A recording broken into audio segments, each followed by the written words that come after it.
Imagine this for a second. You're at work, any colleague, someone you've always supported and completely trusted, suddenly takes full credit for your project. You're left sitting there, completely stunned and feeling totally betrayed. Or think about a time when you completely lost your temper over something incredibly trivial, and later you just sat there wondering, what on earth came over me? Well, welcome to Bookvisionary. I am so incredibly glad you're here with us today. If you want to finally understand the mysterious, hidden forces behind everyday moments exactly like those, you are definitely in the right place.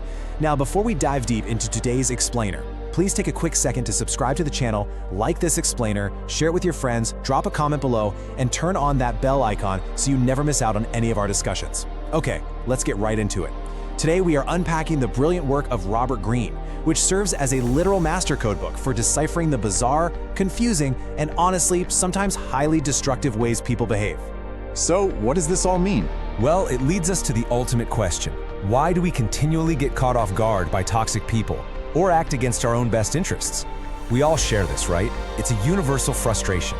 We deal with passive-aggressive coworkers, or we suddenly lash out in anger ourselves and sabotage our own success, and we are constantly asking ourselves why this happens.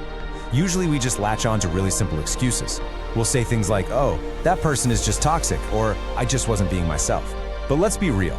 Those pat answers don't actually stop the exact same patterns from repeating over and over again, do they? And that brings us to our source material, The Laws of Human Nature by Robert Greene. The entire premise here is that we absolutely have to stop relying on those simple, surface-level excuses. If we want to stop being victims of other people's dramas, and if we really want to gain control over our own missteps, we have to be willing to dive much, much deeper into the very core of what actually makes us human. See, we have this incredibly false assumption about ourselves. We love to imagine that our behavior is largely conscious and intentional. We think we're these highly rational beings steering our own ships, but honestly, that is just living on the surface. When you live on the surface, you're merely reacting emotionally to what people say and do. Diving below the surface means accepting a somewhat frightening reality. Unseen, primal forces are actually driving the ship. These forces are operating way below the level of our everyday awareness.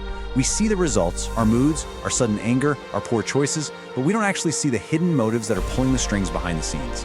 And this brilliantly illustrates just how tough it is to grasp this concept if you only look at the surface. I can calculate the motion of heavenly bodies, but not the madness of people. That was Sir Isaac Newton, literally one of the greatest scientific minds in human history, a guy who mapped the universe, freely admitting he was completely baffled by human irrationality. I mean, if a genius like Newton couldn't calculate the madness of people by looking at the surface, we definitely can't either. We need a completely different framework. Section 1. Evolutionary wiring in our ancient past. Let's trace this back. To find the framework for why we act the way we do, we literally need to trace the exact mechanisms of our emotions back in time. We're talking about 5 million years back, to be exact. We have to remember that we evolved as a highly social animal. Long before the invention of spoken language, the literal survival of our earliest ancestors depended on their ability to communicate with one another. So how did they pull that off? Well, they developed new complex emotions: joy, shame, gratitude, jealousy. The signs of these emotions were read immediately on their faces. To survive the dangers of the wild, they had to be completely united as a group. So they became extremely permeable to the emotions of others, allowing them to feel joy or grief as one single entity. The absolutely crucial point here is that this ancient wiring is still inside your brain right now. We are highly susceptible to the moods of the group. We unconsciously imitate others, we get swept up in viral feelings of outrage on the internet, and we imagine we're acting out of our own free will, completely unaware that our primate ancestors are essentially pulling the levers. Section 2. Confronting the mirror. Look within yourself. Let's see what this means for us personally. Once we understand our evolutionary past, the narrative really has to pivot. We're about to look at some dark psychological traits. And when we do this, the natural human instinct is to exclude ourselves. We'll say, oh, my boss is the irrational one, or my ex is definitely the narcissist. But we have to stop pointing fingers. We have to confront the mirror. Because guess what? You and I, we are cut from the exact same cloth. The philosopher Arthur Schopenhauer offers us a brilliant mental shift here. He said, if you come across any special trait of meanness or stupidity, look upon it merely as an addition to your knowledge, a specimen of a mineral. He suggests that when you encounter toxic behavior, you shouldn't let it distress you. Instead, adopt a detached, clinical perspective. View that behavior merely as a new fact to be considered. Look at it like a mineralogist who just stumbled upon a very characteristic specimen of a rock. Don't react emotionally. Just observe it, study it, and decode it. And here is the kicker. You must apply that exact same clinical observation to yourself. Greene talks about this concept called the shadow. From a very early age, we learn what behavior is frowned upon by our tribe, right? So we push all those dark desires and primitive traits down.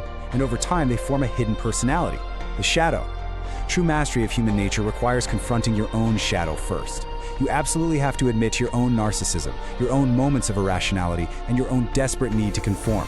Because only then can you truly spot these exact same traits in other people. Section 3. Decoding hidden laws. Practical applications.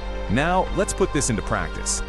Now that we know we need to look below the surface and observe clinically, let's decode a few specific laws from Greene's text to prove just how incredibly useful this framework really is in your day-to-day life. Let's look at influence. I mean, we all want to be influential, right? The law of defensiveness states that to influence people, you must soften their resistance by confirming their self-opinion. Normally, when we want to persuade someone, our instinct is to show ourselves in the absolute best light. We hype up our own accomplishments. We talk endlessly about our great ideas. But because people are naturally self-absorbed, doing this actually just makes the other person turn inward, protect their own personal dignity, and get super defensive. Now, what's really fascinating about mastering the influence game is how it plays out in the real world of ultimate power. The source text highlights the incredible story of Lyndon B. Johnson. He became the master of the Senate, acquiring absolutely unbelievable political influence. But he didn't do it by loudly boasting about his own brilliance. No, he went in the exact opposite direction. He put the focus entirely on others. Greene outlines this counterintuitive strategy perfectly in 4 steps. Step 1, step back and purposefully assume a slightly inferior position. Step 2, ask for their advice. Seriously, people are dying to impart their wisdom. Step 3, initiate a cycle of small favors. Do something tiny to save them time, which naturally creates a reciprocal loop. And step 4, let them do the talking. Let them be the star of the show. By validating them, you completely lower their defenses. And once their defenses are down, their minds are wide open to whatever ideas you want to introduce. It's literally the ultimate disguise for your ambitions. Let's look at one more really interesting one, the law of aimlessness.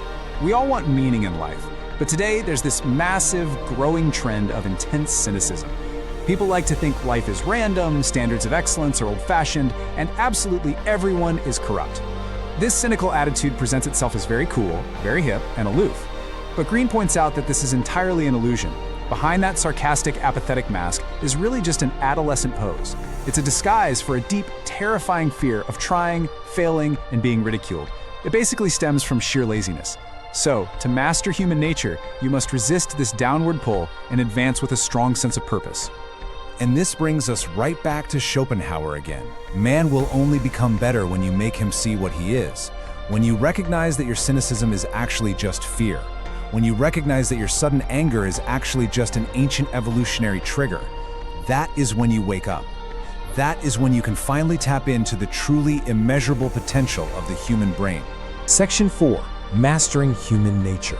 Empower yourself. Let's bring it all home. We've covered a ton of ground today on Bookvisionary, peering right into the very depths of the human psyche. You've essentially just been handed the keys to an elite codebook. The ultimate takeaway I want you to have today is empowerment. By understanding these laws, we stop being passive slaves to our emotions and become proactive masters of our environment. By understanding these ancient, primal laws, we stop making excuses. We stop being blind, passive slaves to our evolutionary wiring and the toxic behaviors of others. Instead, we can break those negative patterns, avoid disastrous relationships, and forge a truly expansive, fearless attitude toward life. I want to leave you with a thought to chew on long after this explainer ends. Look back at the decisions you made just today. If your conscious, rational mind is largely an illusion, what hidden primal forces operating quietly in your own shadow are secretly driving the ship right now? Thank you so much for joining me today on Bookvisionary. Don't forget to subscribe, and let me know your thoughts on all of this in the comments below. Until next time, keep looking below the surface.